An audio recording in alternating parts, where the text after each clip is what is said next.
Olá, me chamo Felipe, sou pastor da Igreja Evangélica Luterana do Brasil e atualmente sirvo como pastor na cidade de Caxias do Sul, no Rio Grande do Sul. E é uma alegria ter você aqui comigo. Nós estamos aí começando uma série de estudos aqui no YouTube sobre as confissões de fé da nossa igreja, conforme estão reunidas neste livro aqui, ó, né, o livro de Concórdia. Neste curso aí, nestes próximos vídeos, queremos estudar e conhecer juntos a confissão de fé da Igreja Luterana.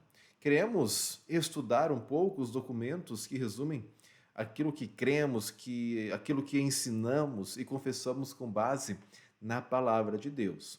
E como eu disse, esses documentos então estão reunidos em um livro muito importante para nós luteranos, que é o livro de Concórdia. Só que o que é esse livro? E por que ele tem esse nome? Por que ele se chama Livro de Concórdia? Pois bem, o Livro de Concórdia é uma coleção de documentos confessionais. Isso é importante nós entendermos. Ele reúne textos escritos durante e depois da Reforma Luterana que buscam explicar com clareza a doutrina cristã. O propósito do Livro de Concórdia é manter a Igreja firme na verdade do Evangelho, ajudando todos os cristãos a ensinar e viver a fé conforme as Sagradas Escrituras. Esses documentos que estão reunidos no Livro de Concórdia não substituem a Bíblia, mas servem como guias fiéis e públicos daquilo que cremos e ensinamos com base na Bíblia. Pois bem, o Livro de Concórdia contém primeiro os três credos antigos da Igreja: o credo apostólico, o credo niceno e o credo atanasiano. Esses credos são confissões cristãs universais, ou também como eles são conhecidos, né, os credos ecumênicos, usados há muitos séculos em toda a cristandade. Em seguida, temos a Confissão de Augsburgo, escrita em 1530, e a Apologia da Confissão de Augsburgo de 1531. Depois disso, vai aparecer os artigos de Smalcald e o Tratado sobre o Poder e o Primado do Papa, ambos escritos em 1537. E por fim vai vir então os catecismos menor e maior de Martim Lutero, que foram escritos em 1529, e a Fórmula de Concórdia, que foi elaborada entre 1577 e 1580. Esses documentos foram organizados em um único volume que recebeu o nome de Livro de Concórdia. A publicação oficial aconteceu em 1580, exatamente 50 anos depois da apresentação da Confissão de Augsburgo ao imperador Carlos V. Só que por que eles escolheram o nome Concórdia? Concórdia vem do latim concórdia, que significa unidade de corações ou harmonia. E esse nome, Concórdia, então, ele vai expressar qual que é o propósito do livro, que é restaurar e manter a unidade doutrinária da igreja, da própria igreja luterana até, em um tempo em que ela estava profundamente dividida. Veja, após a morte de Lutero em 1546, começaram a surgir várias disputas internas.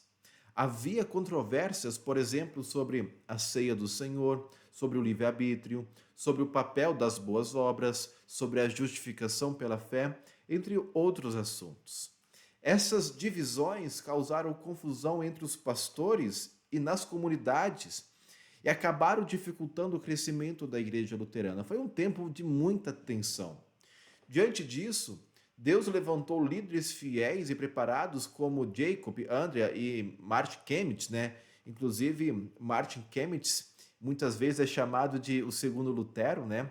Eles perceberam que para restaurar a unidade da igreja, não bastava ignorar os problemas ou tentar agradar a todos. Era preciso enfrentar cada controvérsia de forma clara, de forma justa e com fidelidade à palavra de Deus. Então foi nesse espírito que nasceu a Fórmula de Concórdia. Esse documento tratou de cada uma das controvérsias com muito cuidado.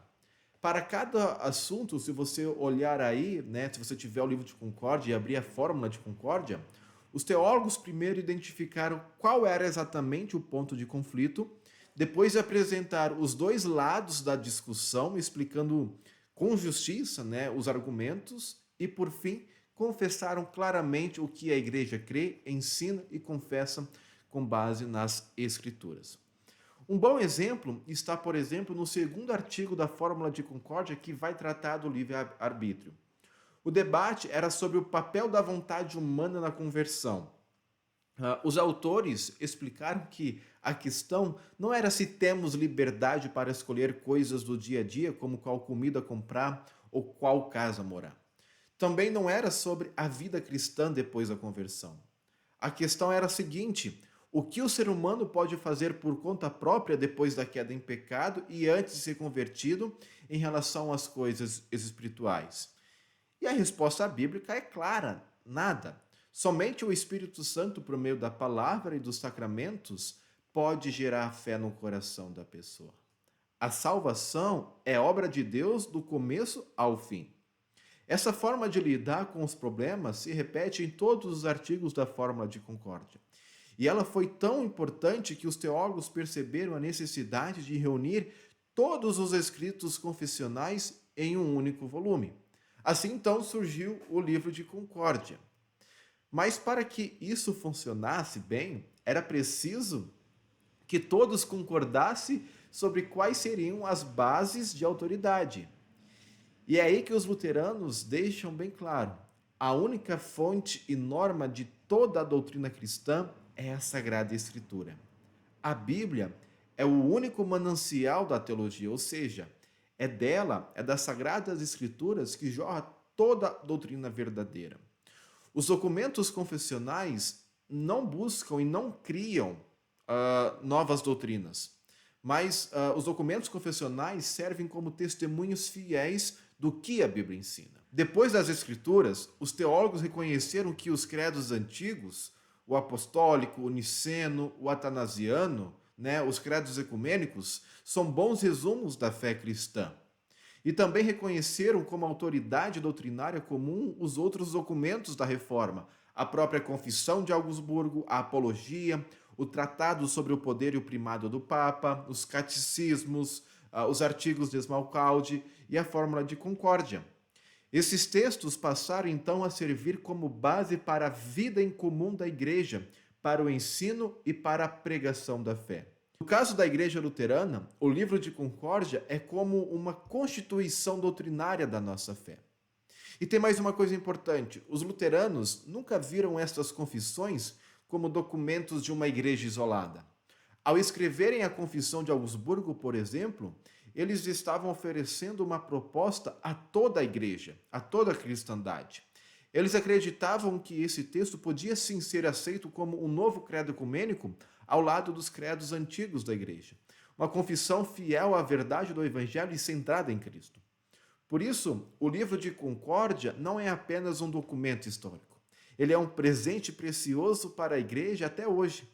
No mundo aí cheio de igrejas diferentes, um mundo cheio de doutrinas contraditórias e interpretações confusas, as confissões luteranas nos dá clareza, firmeza e unidade em torno da verdade da palavra de Deus.